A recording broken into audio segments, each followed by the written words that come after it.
Hello viewers, welcome back to my YouTube channel. तो आज हम पढ़ने वाले हैं पर्सपेक्टिव इन चाइल्ड डेवलपमेंट के इम्पोर्टेंट क्वेश्चंस। तो कल हमने एक क्वेश्चन को डिस्कस कर लिया था, एक लॉन्ग क्वेश्चन को।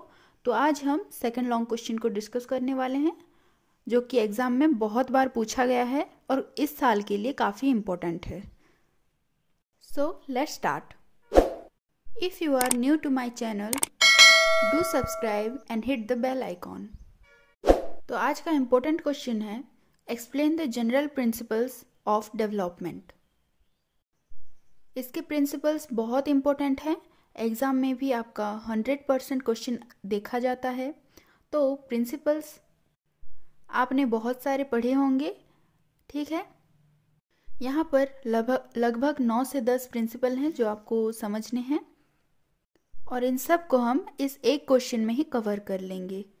बट क्योंकि बुक में ये सेपरेटली क्वेश्चन दिया गया है और एक्स्ट्रा से एग्ज़ाम में पूछे भी जा सकते हैं, तो इसे हम अलग अलग से प्रिपेयर करेंगे ताकि अगर ये शॉर्ट क्वेश्चन में भी आए तो आप इसे अच्छे से अटेंड कर सकें। सो लेट्स स्टार्ट।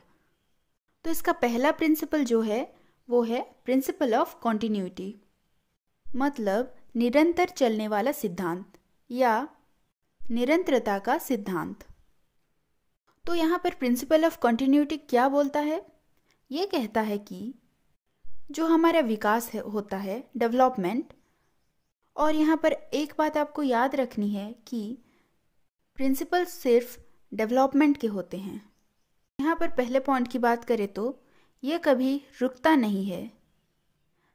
तो यहाँ पर हम लिखेंगे कि डेवलपमेंट जो है एक नेवर एंडिंग प्रोसेस होता है जो कि निरंतर चलता ही रहता है। तो डेवलपमेंट एक नेवर एंडिंग प्रोसेस होता है। तो अब हमारे दिमाग में एक क्वेश्चन आता है यहाँ कि क्यों मैम विकास यानी कि डेवलपमेंट का अंत नहीं होता? तो इसकी बात अगर हम करें तो माँ के वुम्ब अर्थात गर्भ में से ही डेवलपमेंट का प्रोसेस स्टार्ट हो जाता है, और ये कब तक चलता है? तब तक जब तक बच्चा बड़ा होके अपने मृत अवस्था तक ना पहुंच जाए। इट मीन्स ये जो प्रोसेस होता है ये टू टूम प्रोसेस कहा जाता है, यानी कि बच्चा जब तक पैदा भी नहीं हुआ होता तभी से उसका डेवलपमेंट निरंतर शुरू हो चुका होता है, और ये मृत्यु तक पहुंचने पर ही इस प्रोसेस का एंड होता है। तो ये प्रोसेस जो है बच्चों, ये हमारे जीवन के अंत तक चलता ही रहेगा। तो अब हम बात करें डेवलपमेंट के सेकंड प्रिंसिपल के बारे में।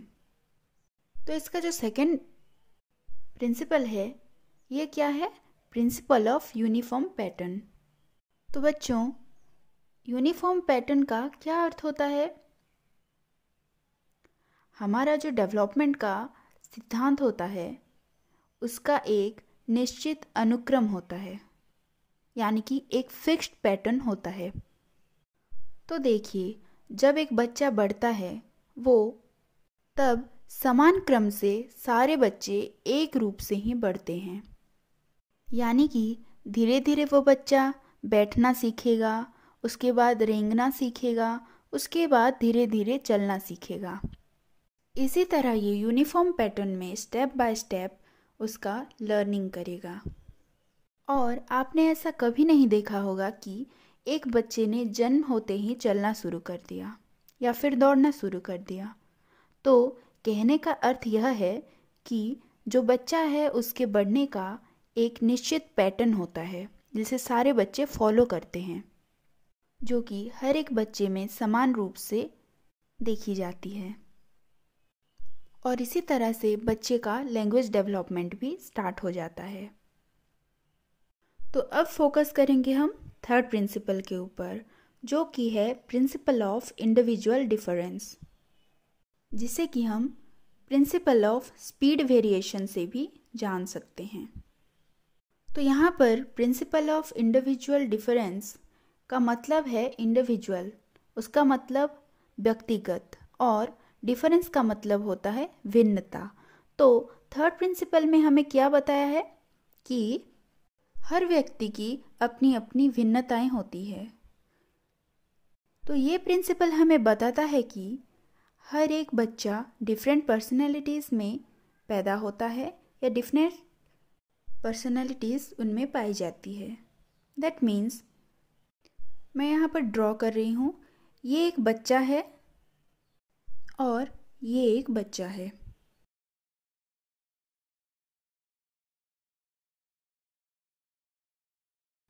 दैट मीन्स इन बच्चों में से कुछ भिन्नताएं पाई जाती हैं एक दूसरे से, जैसे कि इनके आईक्यू में अलग होगा, इनके चीज़ों के प्रति इंटरेस्ट अलग अलग होंगे, और अगर हम बात करें तो इनकी पर्सनैलिटी अलग हो सकती है, इनका फिजियोलॉजी भी अलग हो सकता है, यानी कि इनका जो बॉडी शेप है वो एक दूसरे से अलग होगा। इनका कलर कॉम्प्लेक्शन भी अलग हो सकता है, जैसे कि एक अगर गोरा है तो दूसरा काला भी हो सकता है। और इसी प्रकार के अंतर बच्चों में भिन्नता पाई जाती हैं। यहाँ पर ये प्रिंसिपल हमें क्या बताता है, हर एक बच्चा अलग है, हर एक बच्चा भिन्न है और हर एक बच्चे के पास अलग खूबियाँ और अलग खामियाँ पाई जाती हैं। प्रिंसिपल के बारे में तो फोर्थ प्रिंसिपल क्या है बच्चों? फोर्थ प्रिंसिपल है principle of joint product of heredity and environment. तो इसका मतलब क्या है, जो हमारा विकास होता है यानी कि जो डेवलपमेंट होता है उसमें हेरिडिटी और प्रकृति मिलकर बच्चे के विकास में, बच्चे के डेवलपमेंट में एक साथ कार्य करते हैं। जैसे कि पेरेंट्स की अगर हेरिडिटी ही ट्रांसफ़र नहीं होगी तो बच्चे का जन्म ही नहीं होगा, और जब बाहर के एनवायरनमेंट की अर्थात बाहर के वातावरण की शिक्षा बच्चों को नहीं मिलेगी तब बच्चा बाहर सरवाइव ही नहीं कर पाएगा। ठीक है, तो यहाँ पर हमें क्या क्लियर हो गया कि हेरिडिटी और एनवायरनमेंट के बिना हमारा डेवलपमेंट जो है वो पूरा नहीं हो सकता। जैसे कि हम इसे एक फॉर्मूला के आधार पर समझ सकते हैं, जैसे कि D=H/E। इसका मतलब है D रिफ़र करेगा डेवलपमेंट को और H जो है वो रिफ़र करेगा हेरिडिटी को, और यहाँ पर E जो है वो रिफ़र करेगा एनवायरनमेंट को।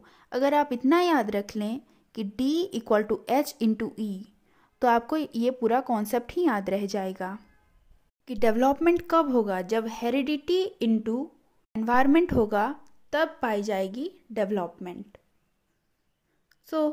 अब हमारा फिफ्थ प्रिंसिपल को हम डिस्कस करेंगे। तो फिफ्थ प्रिंसिपल क्या है? Principle of total development. देखो, डेवलपमेंट टर्म का मतलब ये बिल्कुल भी नहीं है कि सिर्फ फिजिकल डेवलपमेंट होगा, ये हमें पहले वीडियो में भी पढ़ा था। तो ये क्या करेगा, यहाँ पर mental, social, emotional and cultural development भी होगा, जो कि ये डेवलपमेंट के अंतर्गत होगा। तो अगर हम प्रिंसिपल और डेवलपमेंट को पढ़ें तो इसका एक और अर्थ भी होता है, जो कि है प्रिंसिपल ऑफ प्रेडिक्टिविटी। तो इसी तरह से जो भी होने वाला है उसका पूर्वानुमान करना, जैसे कि आज इस बच्चे ने चलना सीखा, तो आपने उसका चलना देखा, तो उसने आज चलना शुरू ही किया है, पर आप क्या कहेंगे, वो चल रहा है। तो चाहे आपके बच्चे ने एक ही कदम क्यों ना बढ़ाया हो, बट आप लोग अपने अंदर क्या प्रेडिक्ट कर लेते हैं, क्या प्रेडिक्शन लाते हैं, अरे मेरे बच्चे ने तो अभी भागना शुरू कर दिया। ठीक है, बात क्लियर हो गई। यहाँ से एक और एग्जाम्पल लेकर हम समझने की कोशिश करते हैं। ठीक है, तो यहाँ पर मदर क्या करेगी, जनरली जब उनका बच्चा मैथ की एक दो प्रॉब्लम सॉल्व कर लेता है तो उनके मदर ये प्रेडिक्ट कर लेती हैं कि अरे वाह, मेरा बच्चा तो मैथ्स में बहुत अच्छा है, बहुत होशियार है। ये होता है प्रिंसिपल ऑफ टोटल डेवलपमेंट या प्रिंसिपल ऑफ प्रेडिक्टिबिलिटी। अब 6 नंबर का डेवलपमेंट हम पढ़ेंगे, जो कि है principle of general to specific development.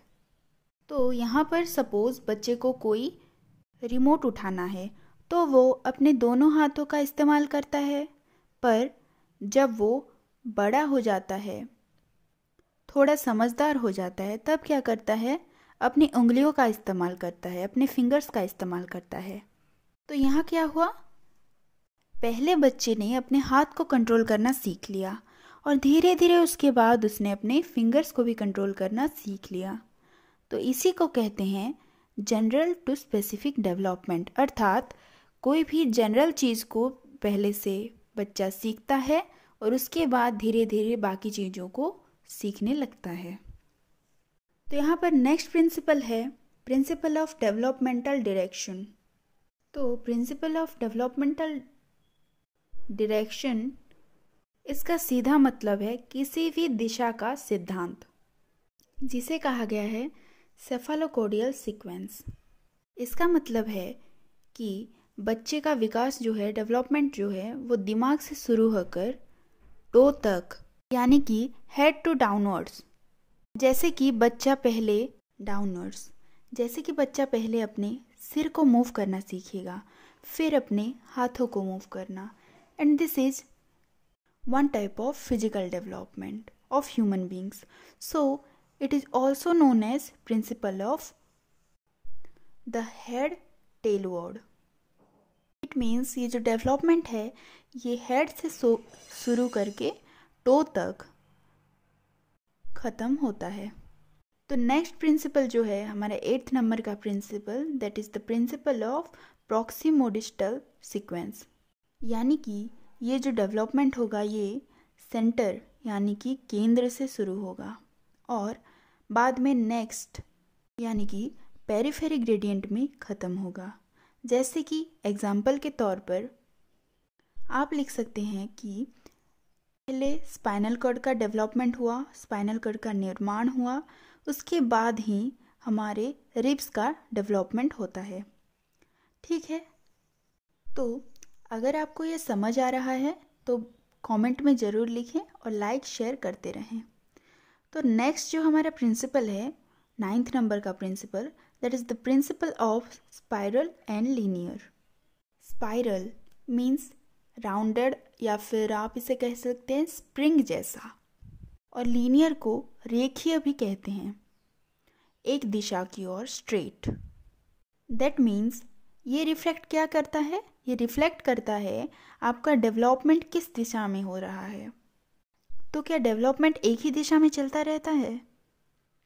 जी नहीं, ये ऐसा रियल लाइफ में पॉसिबल ही नहीं है, क्योंकि बच्चा जब सीखता है तो कई गलतियाँ करता है और गलतियाँ कर कर के ही वो चीज़ को ठीक से करना सीख पाता है और वो लास्ट में वो चीज़ अच्छे से कर लेता है। तो इसे कहा जाता है principle of spiral and linear. So viewers, this is all about the general principles of development.